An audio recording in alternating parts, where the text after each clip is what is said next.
With these 3 ingredients, goodbye to nail fungus. Amazing!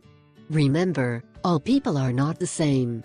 It is possible that this home remedy will serve you, and it may not work for you. There is no magic or miracles in health, do not forget. There is nature and the desire to do things well.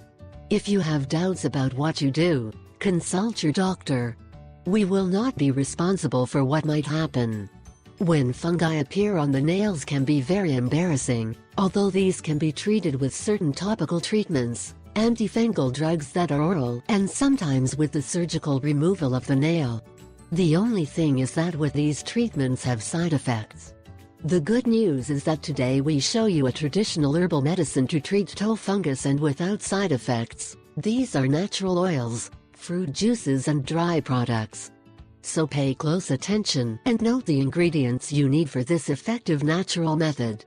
When the fungus is on the feet, it can be due to an abnormal pH of the skin, constant exposure to moisture, the use of synthetic socks, low defenses, accumulation of sweat on the skin, poor hygiene of the feet, or bad circulation.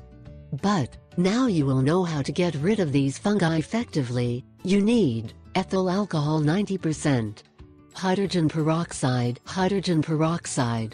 white vinegar. Preparation: 1. In a glass container, mix all the ingredients in equal parts and in the same order. 2. Then, with a little cotton, apply on the damaged nail 2 times a day. Leave on for 15 minutes and remove with warm water. 3. Now, dry the nails. Try it and leave us your comments. I assure you that the results will enchant you. I ask